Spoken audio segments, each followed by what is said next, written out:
What's up, guys? Today we're talking about a little bit of some dragon champions. I'm finally at a point in the game where I can solo part of the raid boss. In case you guys do not know how this boss works in this game, you have 3 mini bosses before you get to the main boss. And being able to solo some of the phases, they're called like phase 1, phase 2, phase 3 before you get to the boss means a lot more rewards for you. So today I want to share with you the team that I use to do this. I can do 2 of them, but we're going to focus on only Solius. Today we're going to go over the gear of the champions and how all of this works so that hopefully you guys now have a working model. All that said, let's jump right into today's video.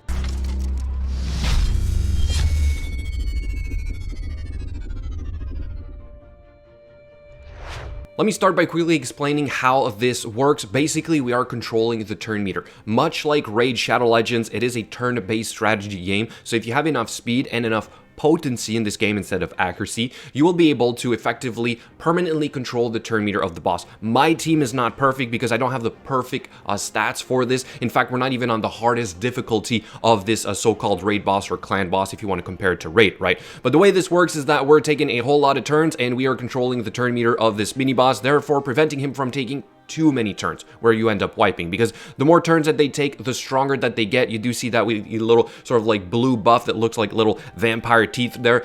So basically you just don't want him to take turns. All right, so this team right here is not the only team that could work. This is not my team. I simply replicated things that other players were able to do. I just want to showcase how it works on my account with the stats that I have. All right, so we're not going to watch all of this, but this is basically it for the entire run. This is it, right? So it just keeps going full auto, no setup needed, and there is a folder times multiplier speed in this game, so it is actually pretty fast. And now here we are close to the end of the fight. As you can see, he did take a couple of turns because the buff above his head went up to 11 stacks. All right, so if you don't prevent that from happening, you are going to wipe a lot earlier. They can go up to like 27, 30 or whatever plus stacks. All right, so there you go, relatively easy. This was about a 5-minute or so run, and then here's a quick overview of the statistics of who dealt the most damage, and it was the number 1 here being the Panda. All right, so we're gonna go over the stats of these heroes now, starting with the legendary hero Buff. This guy is absolutely amazing. We have turn meter control on the A1, a 30% chance of doing 30% turn meter control. As for the A2, we're randomly applying either 8 buffs on our allies or a debuffs on the enemies.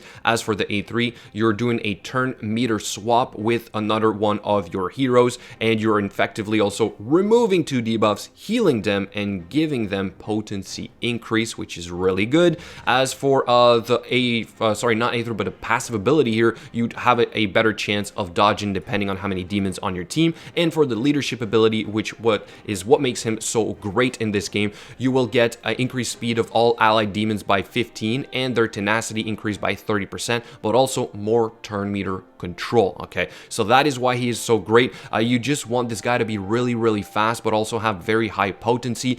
As you can see, my potency is very low. I need to work on that, but I focused on speed first, okay? But eventually you want to push this a lot further up. As for the runes, which is the equivalent of gear in Raid Shadow Legends, I went with 4 pieces of speed because you need 4 to have the set, and then 2 pieces of potency. You only need 2 for that set to work. As for the main stats on the runes that you can control, Northwestern, we went with potency. As for the Southern one, I went with shield, and then for the one on the Northeastern, I went with obviously speed. That's the only one you can have speed, sort of like your speed boots in a Raid Shadow Legend. So for total stats here, like I said, a little bit too low on the potency. That is something I need to work on, definitely, but it works for now. So this is what I would recommend for this difficulty, but do try and make him better over time. The next one we're going to cover is Keira, which is basically a demon, so buff works really well with her. We have an ability block on the A1. As for her A2, it's an AoE, has a chance of applying daze. I suppose it's good for when the mini ads are there. As for her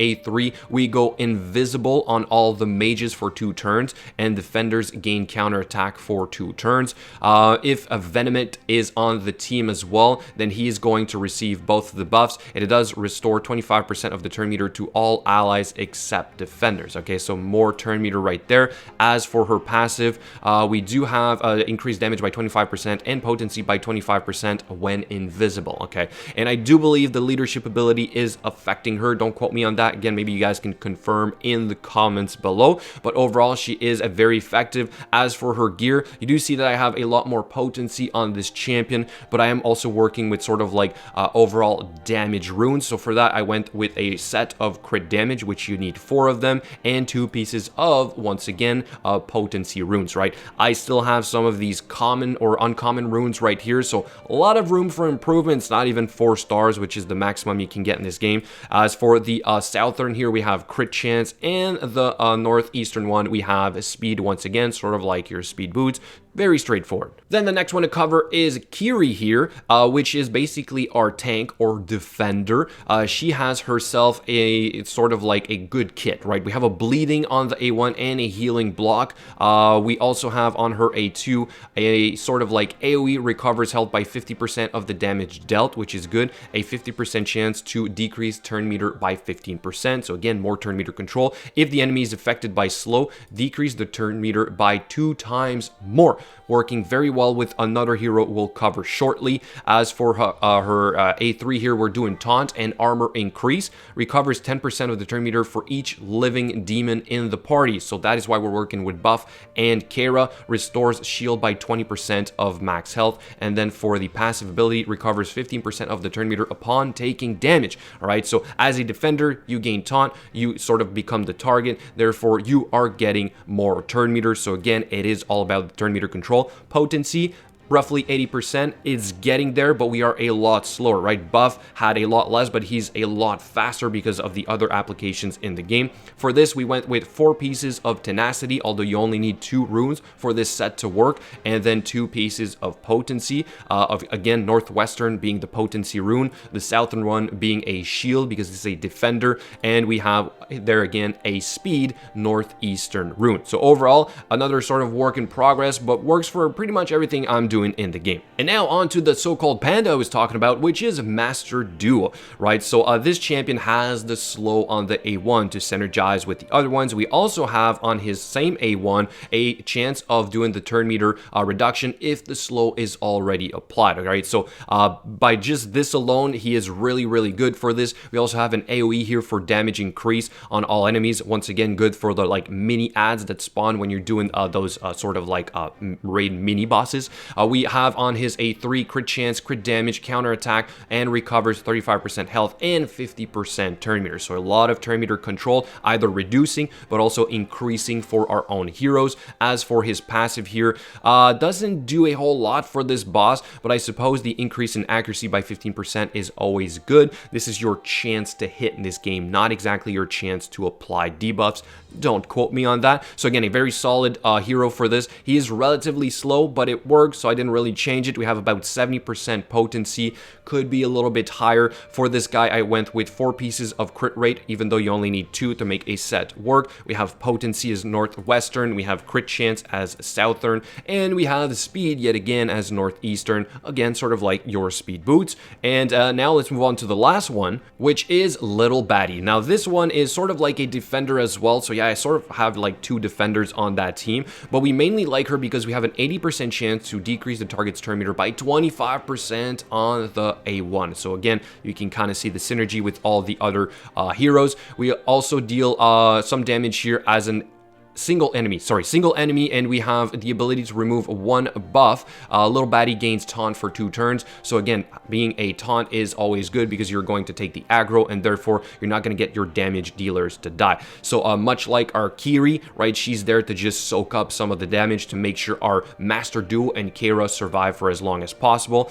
We also have a chance to inflict blindness, and yes, the blindness can affect the mini bosses, and I think the main boss as well. I don't quite remember, don't quote me on that, but that is huge because basically if they do take a turn and they're blinded, they're going to deal 0 damage. They're basically going to miss their attack regardless of the skill they are using. So this is huge, all right? So for that, she is really good. And for her passive ability here, if she takes fatal damage, she's going to protect herself with a 30% shield, basically is what this is. It can only trigger once per battle.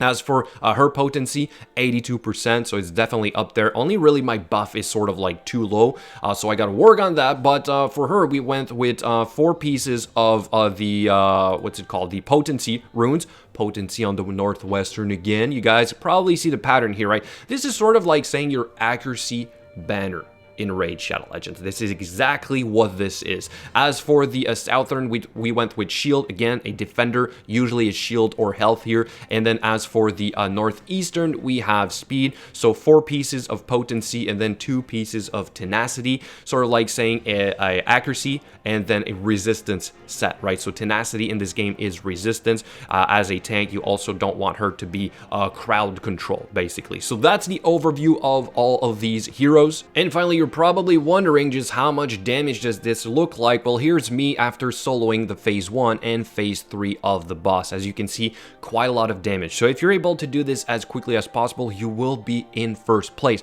Why would you want to be in first place? Obviously for better rewards, which you can see right here when you get your rewards in the mail when everything is done, right? So by finishing in first place, you therefore get more rewards, including more Shadar hero stones, which is the only place you can get this hero. And yes, after all this time, I still don't have a maxed out Shadar. So anyway, guys, hopefully you've learned something today. Let me know what you think in the comments below, and I will catch you later.